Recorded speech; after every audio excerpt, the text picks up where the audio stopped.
Is this thing on? Oh, hello everybody, it's Azura.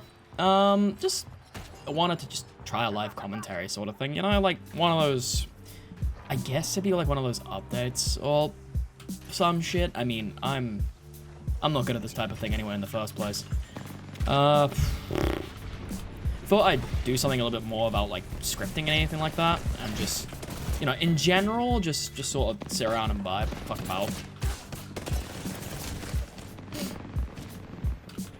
No, I'd say the past couple of weeks have been kind of cool. I mean, I'm now editing for a good friend of mine, who more or less said he needs some help with some stuff, and I thought, you know what, I'll give you a hand, man.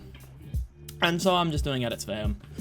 It's been really cool, and if you guys have noticed, I've been editing a lot of shorts recently and posting on other socials alongside streaming. I haven't really had like an interesting topic to talk about recently, like something that I would consider to be incredibly high quality. So I thought I'd just sit here, talk, shoot the shit for a bit, just see how things are going, you know? That, and I've been grinding Apex Ranked again, and well, I'd say it's been interesting. In all honesty, it's just another case of, grind to diamond, stop for the rest of the split, wait until split 2 comes around, and rinse repeat. You know, it's the usual thing. I wouldn't say I'm great at Apex. Hell, like far from it actually. I'd say I'm actually pretty average, all things considered. But to be fair, it's like, I'm not someone who like plays this game 24/7, 7 days a week. It's just been, I've had nothing else to really do. It's either that or I play Valorant or League. I'm not saying that League's like a bad game or anything, and I completely lost that fucking fight. I whiffed at the end there. I'm not saying like League's a bad game or like Valorant's a bad game or anything like that. I've just not really been interested in it. Instead, I've been playing a lot of Satisfactory recently, and maybe a bit of Minecraft here and there, but other than that, it's been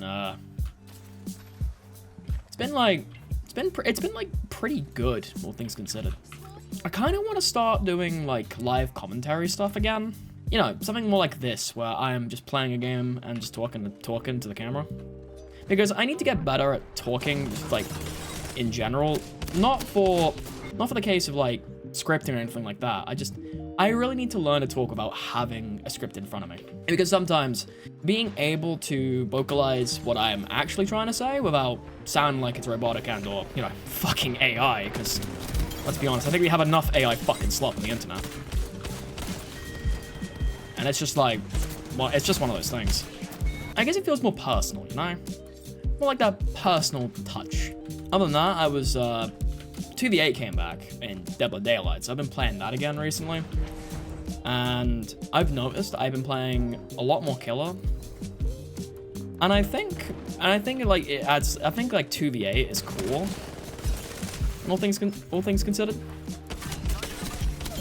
Like 2v8's cool, all things considered. It's just like, in terms of like the game itself, like Dead by Daylight is not in a good spot whatsoever. It is not in a good spot whatsoever. It's just unfortunately the case for games like DBD, where it turns into a bit of a negative shit show, you know? Like people are so overly negative about games, and there's like, and the people who are like the most vocal about it are the people that play the game the most. And it's like, yeah, that's fair. And it's like how most people don't really want 2v8 back. I'm gonna be honest, I love 2v8. I think 2v8 is really good. Not because of the fact that 2v8 just sort of, 2v8's been like a repeat mess. I'm fine like understanding that 2v8 is just a much more like casual friendly mode. A lot more casual friendly than, let's say, 1v4s that are like Demon Owls or something like that. That goes out saying for practically everything. I mean, in general, when it comes to playing games like Dead by Daylight, it's always been a bit of a mixed bag. Sometimes you get really good players, sometimes you get absolute noobs, and well, that's more of a matchmaking issue than anything else.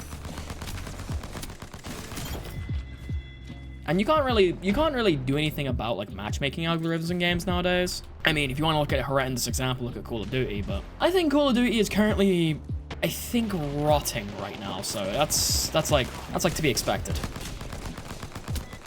Like, that's to be expected from a game like COD. Like, I heard Black Ops 7 is just completely AI generated and it fucking sucks. So, You know, honestly, the last COD I bought was Black Ops 6, and, like, Black Ops 6 wasn't bad.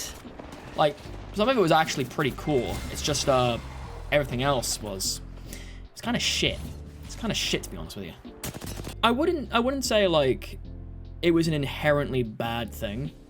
'Cause Black Ops 6, I mean, Call of Duty has had problems for years. I mean, let's be honest. Call of Duty has had problems for years. And I think probably one of Call of Duty's biggest problems is it never really evolved. Like, I don't think the game ever really evolved ever since the backlash from the futuristic COD days. You know, the games such as Advanced Warfare, Infinite Warfare, and Black Ops 3. Because those 3 games had really cool concepts, and I heard Infinite Warfare was a really good campaign.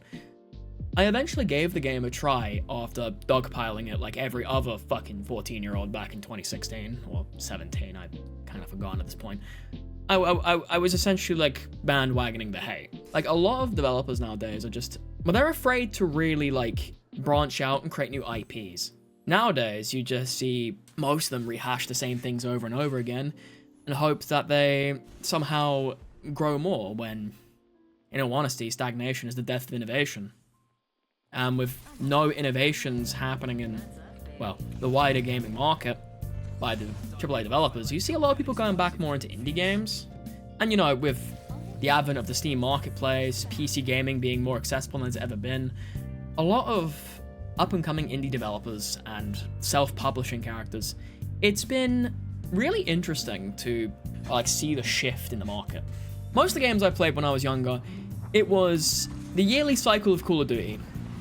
Like, I remember being a part of the yearly cycles for Black Ops 2 and Ghosts when that came out. Not so much Advanced Warfare.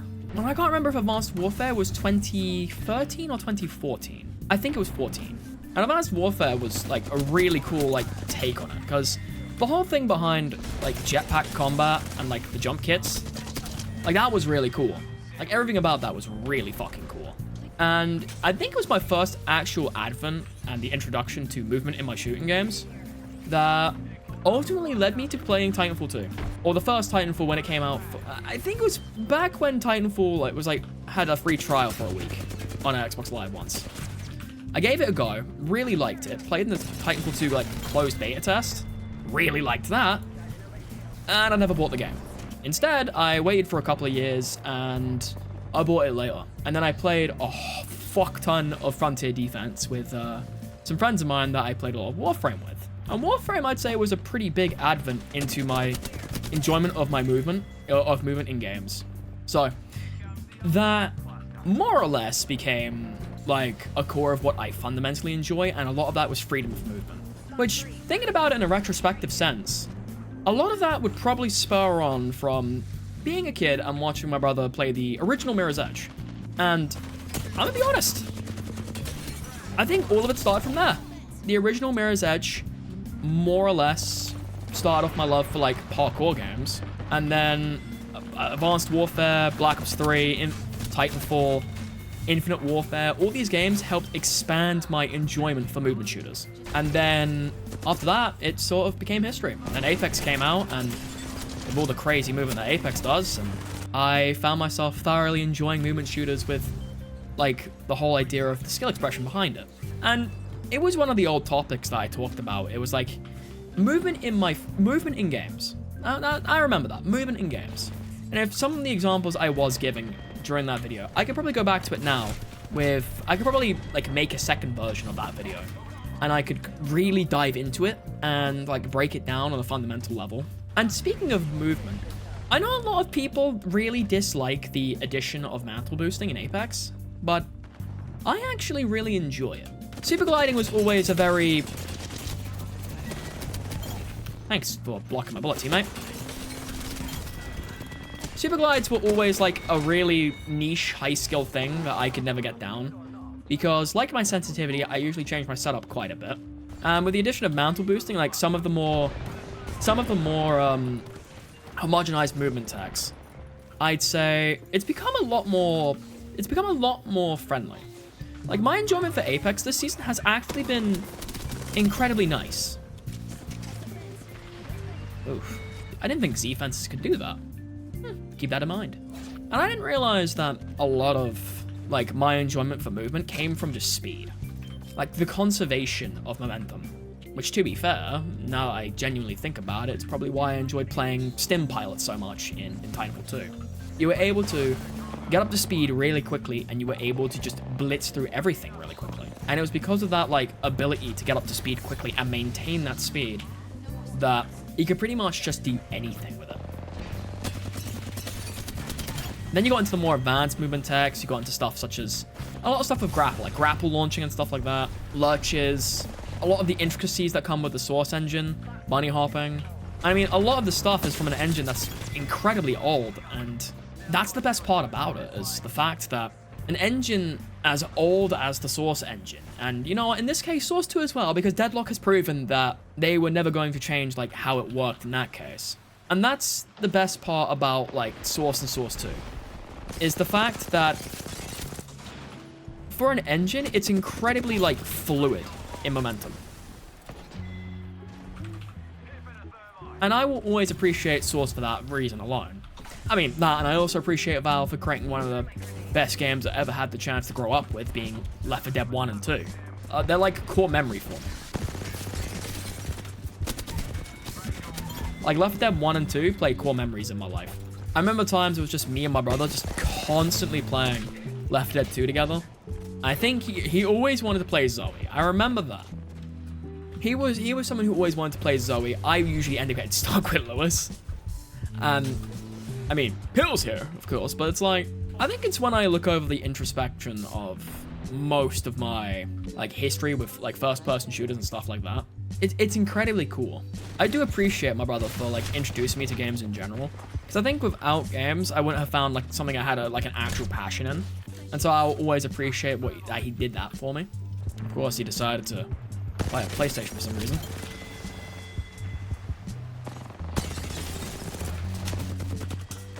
I always appreciate the fact that my brother introduced me to games. I think it started off with Gran Turismo 3. That game plays like that game is core memory for me.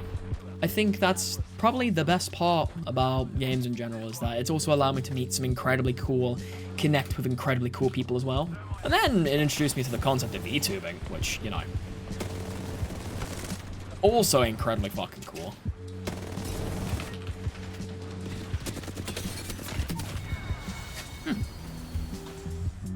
Yeah.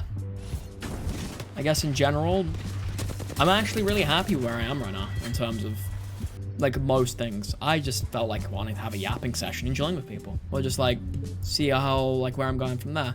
Do expect, like, more long-form content again. I've just been, like, in a bit of a creative rut, so I'd say don't really worry about it. Expect your regular content back as per usual, but I think just for now, that's going to be it from me.